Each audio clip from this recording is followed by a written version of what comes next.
Welcome to స్ఫూర్తి news bulletin. ముందుగా headlines. విశాఖపట్నంలో నేషనల్ కాన్ఫరెన్స్ ఈ గవర్నెన్స్ కార్యక్రమంలో పాల్గొన్న ఏపీ ముఖ్యమంత్రి.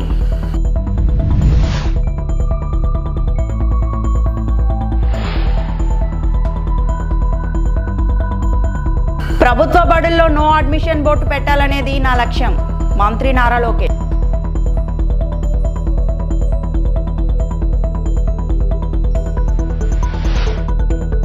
ఏపీలో వాట్సాప్ గవర్నెన్స్ కొత్త ఆలోచన విధానం, ప్రజా ఫిర్యాదుల శాఖ కార్యదర్శి వి శ్రీనివాస్. ఆతిథ్య నగరం విశాఖ మరో ప్రతిష్టాత్మకమైన ఈ గవర్నెన్స్ జాతీయ సదస్సుకు రెడీ అయింది. 28వ జాతీయ ఈ గవర్నెన్స్ సమ్మిట్ ఈ రోజు ఆంధ్రప్రదేశ్ ముఖ్యమంత్రి నారా చంద్రబాబు నాయుడు ప్రారంభించారు. Civil surveyed and digital transformation theme ఈ సదస్సును నిర్వహిస్తున్నారు. కేంద్ర ఎలక్ట్రానిక్స్ సమాచార సాంకేతిక మంత్రిత్వ శాఖ, ఆంధ్రప్రదేశ్ ప్రభుత్వం సంయుక్తంగా ఈ సదస్సును నిర్వహిస్తున్నాయి. వికసిత్ భారత్ లో భాగంగా ఆర్టిఫిషియల్ ఇంటెలిజెన్స్, సైబర్ సెక్యూరిటీ, పౌర సేవలు, అగ్రిస్టాక్ లాంటి అంశాలపై ఈ సదస్సులో ప్రధానంగా చర్చ జరగనుంది. ఈ గవర్నెన్స్ లో ఉత్తమ ఆవిష్కరణలు, సముద్ర గర్భ కేబుల్స్, డేటా సెంటర్లు, గ్రామీణ స్థాయిలో ఈ గవర్నెన్స్ ఆవిష్కరణలు, ఆంధ్రప్రదేశ్ ప్రభుత్వ ఈ గవర్నెన్స్ కార్యక్రమాలు, సైబర్ సెక్యూరిటీ లాంటి అంశాలపై చర్చలు జరుపుతారు. Manamitra, that is WhatsApp governance. As on today, 751 services we are providing online through WhatsApp. Very simple way.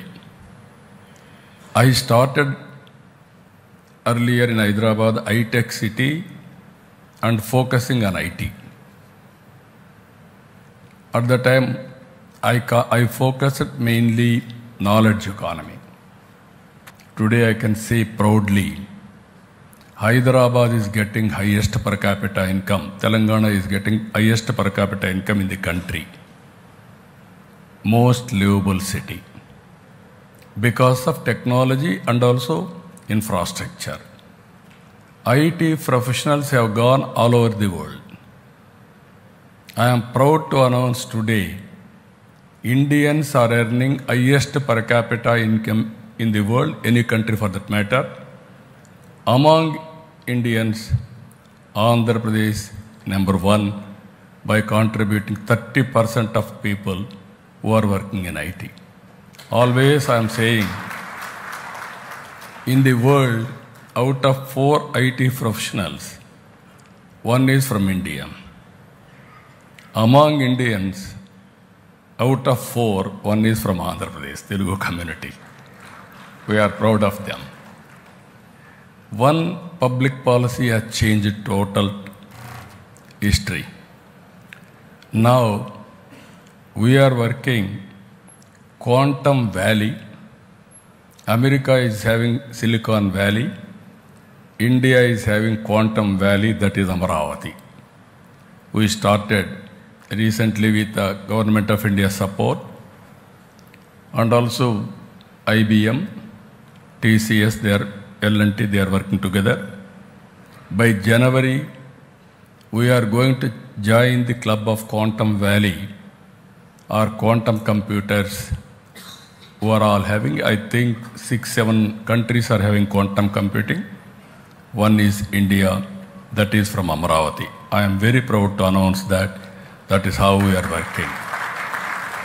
దేశంలో ఎక్కడా లేని విధంగా అమరావతిలో రాష్ట్ర స్థాయి గ్రంథాలయాన్ని 2 ఏళ్లలో నిర్మిస్తామని మంత్రి లోకేష్ స్పష్టం చేశారు. రాష్ట్రంలో గ్రంథాలయాల్లో సమస్యలపై శాసనసభలో సభ్యులు అడిగిన ప్రశ్నకు మంత్రి సమాధానం చెప్పారు. లైబ్రరీలో ఉన్న పుస్తకాల సమాచారంపై ఇంట్లోనే ఉండి తెలుసుకునేలా యాప్ తెస్తున్నామని చెప్పారు.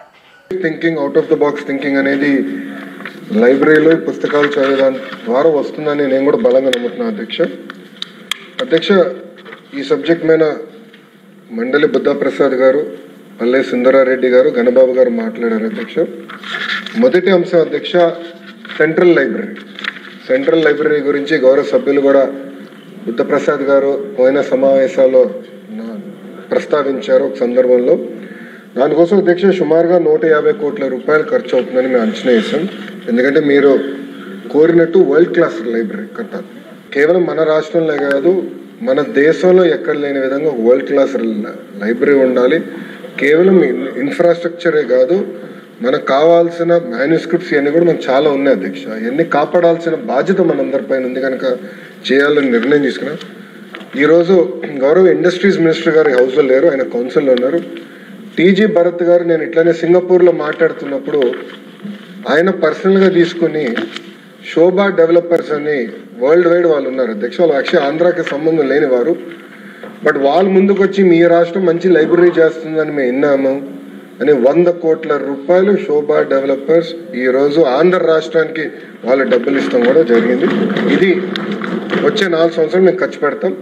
మిగతా డబ్బులు రాష్ట్ర ప్రభుత్వము దాతలు జోడించి ఒక వరల్డ్ క్లాస్ లైబ్రరీ ఏర్పాటు చేస్తామని ఈ సభాముఖంగా నేను మీకు హామీ ఇస్తున్నాను. ఈ రోజు నుంచి కరెక్ట్గా 24 నెలలు టార్గెట్ పెట్టుకుని గౌరవ స్పీకర్ గారి సమక్షంలో ఓపెనింగ్ కూడా చేద్దామని గౌరవ సభ్యులకి నేను తెలియజేస్తున్నాను. ఏపీ ప్రభుత్వం పౌర సేవల కోసం కొత్తగా ప్రారంభించిన వాట్సాప్ గవర్నెన్స్ ఆచరణీయంగా ఉందని కేంద్ర పరిపాలనా సంస్కరణలు ప్రజా ఫిర్యాదుల శాఖ కార్యదర్శి వి శ్రీనివాస్ అన్నారు. పౌరులకు మెరుగైన సేవలు అందించేందుకు తీసుకొచ్చిన ఈ గవర్నెన్స్ లో దాన్ని ఒక నూతన ఆలోచనగా అభివర్ణించారు. దేశవ్యాప్తంగా ఈ నమూనా అమలుకు పరిశీలిస్తామన్నారు. ప్రధాని మోదీ ఆశయ సాధనకు అనుగుణంగా పౌర సేవల్లో డిజిటల్ ట్రాన్స్ఫర్మేషన్ ద్వారా వికసిత్ భారత్ సాధించాలనే నినాదంతో ముందుకు వెళ్తున్నట్లు చెప్పారు.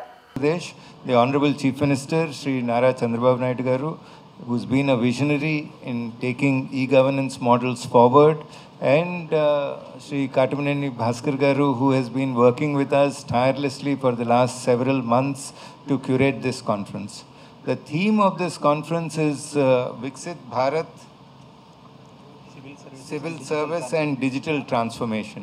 So this takes forward Honorable Prime Minister's vision of maximum governance, minimum government, which seeks to bring citizens and government closer using technology.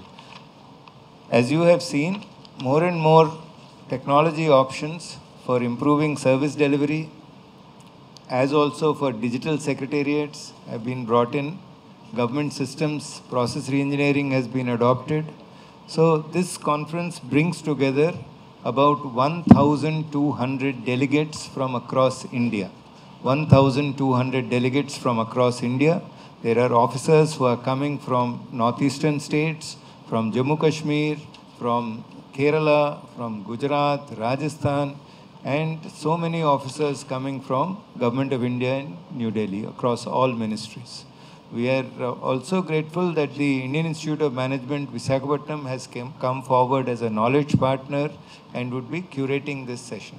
So this conference will have 6 plenary sessions. 6 plenary sessions. The first one is, how do you develop Visakhapatnam as an IT hub of India, which would be chaired by Principal Secretary IT Government of Andhra Pradesh. There is a session on using artificial intelligence in government. There are sessions with regard to civil service and digital transformation. Then breakout sessions which will be chaired by very eminent people. Director General, Indian Institute of Public Administration is here with me. So he will be chairing the session. And also the gold category, silver category awardees who have participated in the National E-Governance Award scheme will be presenting.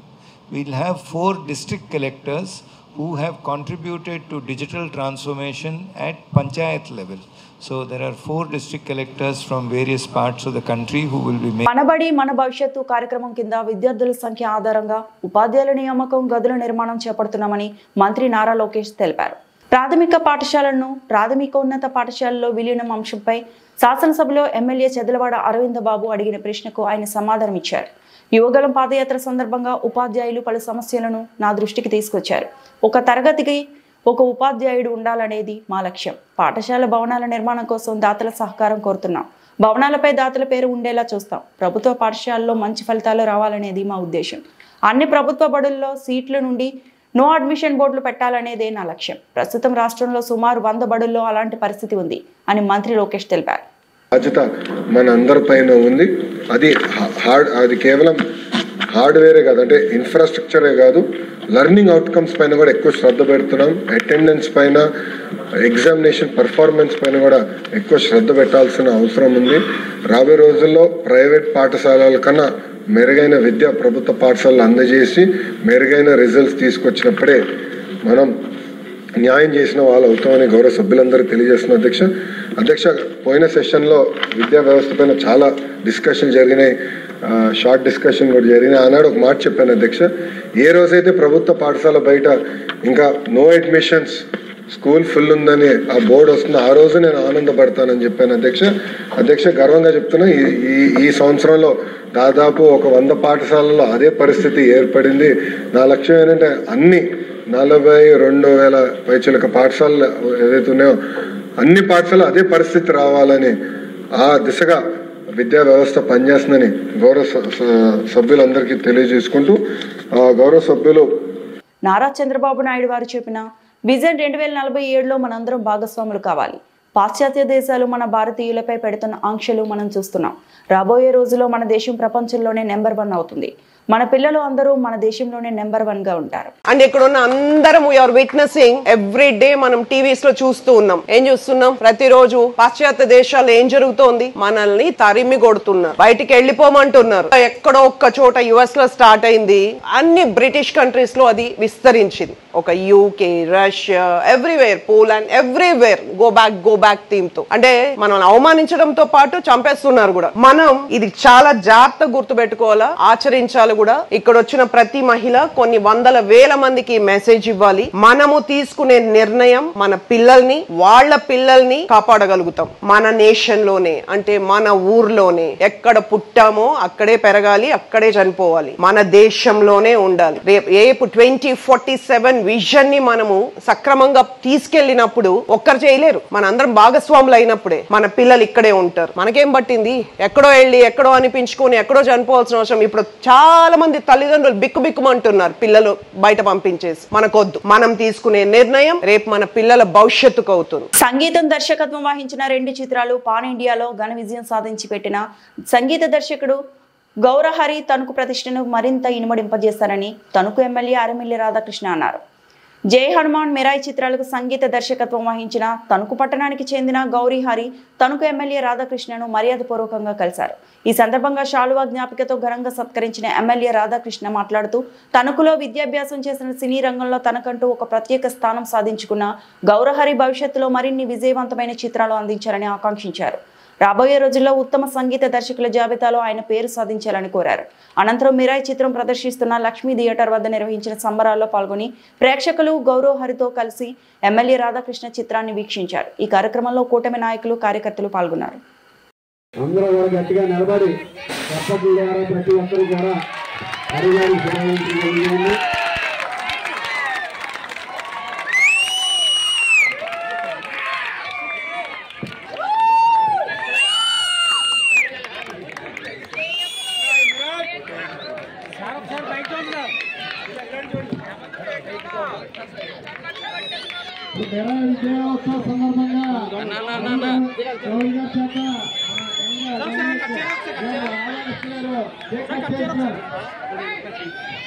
అసంతోషాలు తెలియండి, అందరూ తప్పలు పడుతున్నాయి.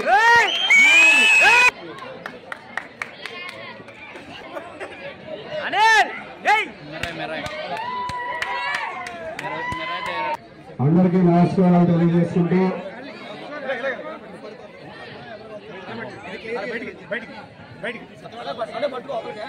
మన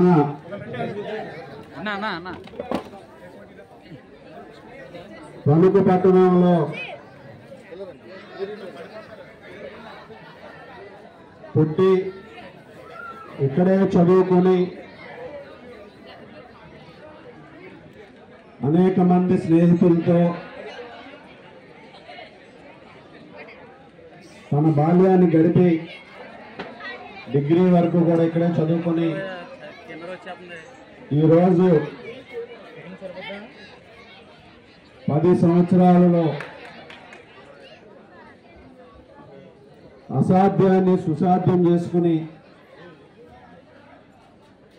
అనితర సాధ్యమైనటువంటి విజయాలతో ఈరోజు మన తణుకు పట్టణానికి విచ్చేసినటువంటి మనందరి ముద్దుబిడ్డ, తణుకు ముద్దుబిడ్డ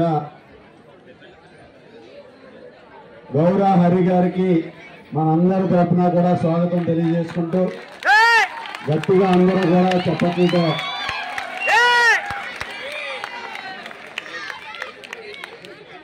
ఈరోజు రెండు సినిమాలతో ముఖ్యంగా హనుమాను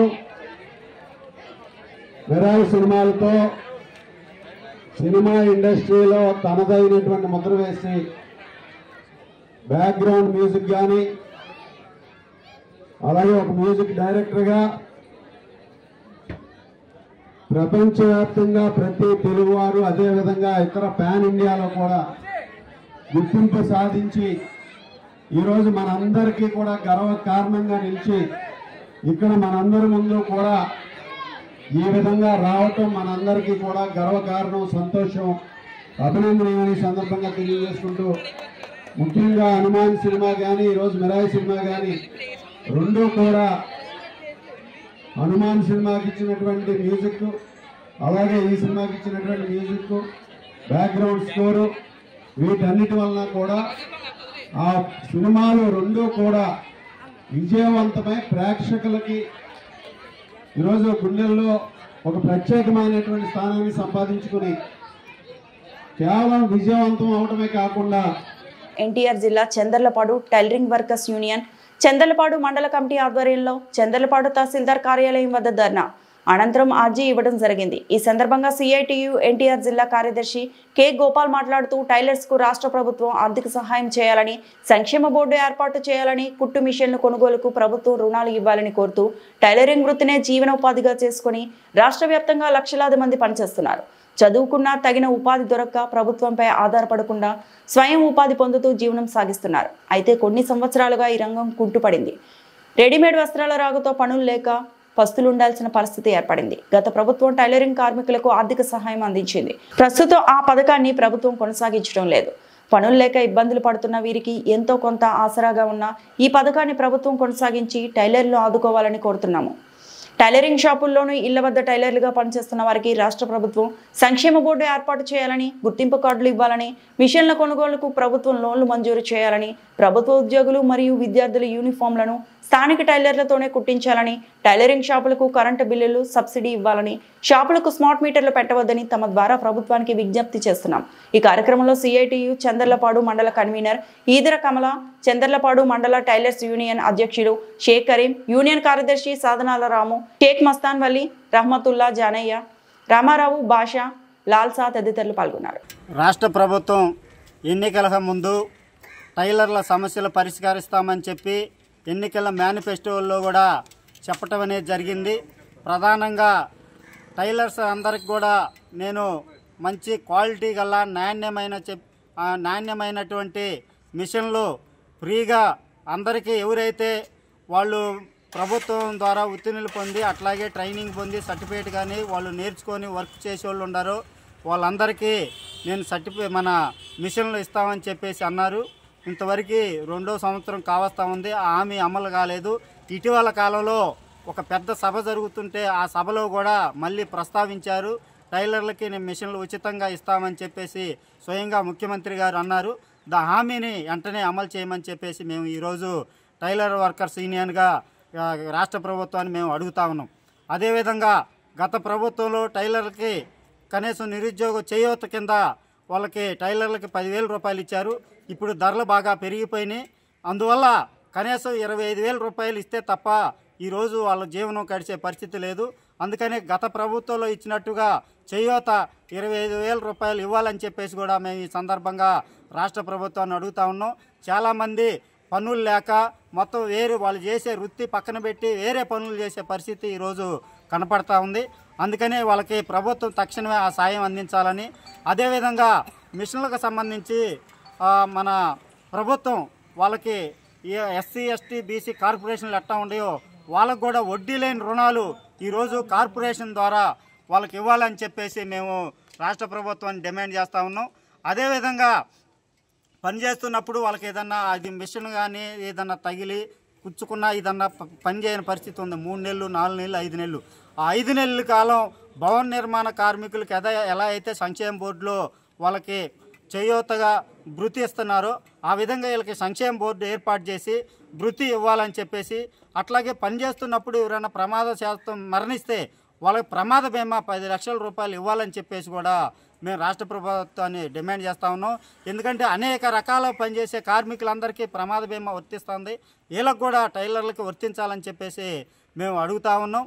అదేవిధంగా వాళ్ళు వర్క్ సంబంధించి చాలామంది వర్క్ ఇందాక విషయంలో చెప్పాను, వర్క్ లేదు. ప్రభుత్వం నుంచి ఇక్కడ నందిగా చందలపాడు తహసీల్దార్ కార్యాలయం నుంచి ఏ స్కూలు సంబంధించో లేకపోతే ఇంకా మున్సిపల్ కానీ లేకపోతే పంచాయతీ కానీ ఇతర యూనిఫామ్లు సంబంధించి అవన్నీ కూడా ఇక్కడ ఉన్నటువంటి టైలర్ల వర్కర్లకి బయట కాంట్రాక్టర్లు కాకుండా వీళ్ళకి తల ఒక 20 పీసులు అట్లా వాళ్ళకి జీవన ఉపాధి చూపించే విధంగా ఇక్కడ తహసీల్దార్ గారు చర్యలు తీసుకొని యూనిఫామ్లు బయటకు వెళ్లకుండా ఇక్కడ ఉన్నటువంటి టైలర్లకే అది ఇవ్వాలని చెప్పేసి మేము ఈ సందర్భంగా రాష్ట్ర ప్రభుత్వాన్ని డిమాండ్ చేస్తూ ఉన్నాం.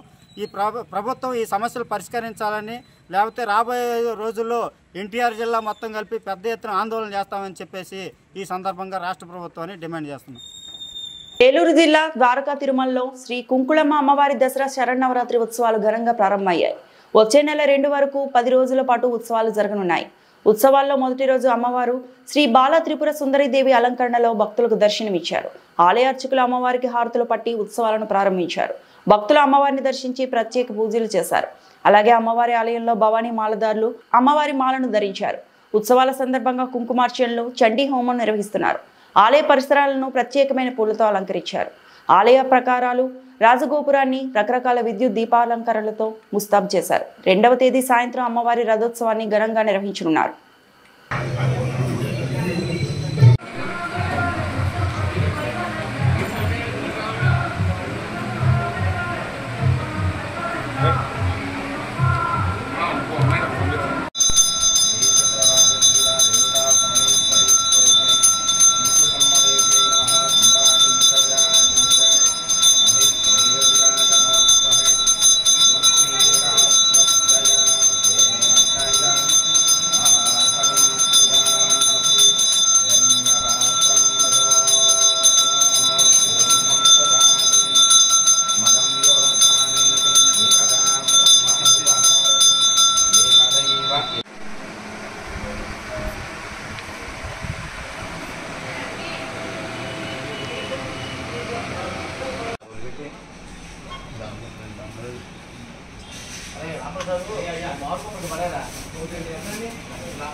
लक्ष्मी दुर्गा नाम श्री कुंकुलम देवता एकादश दुर्गा भवन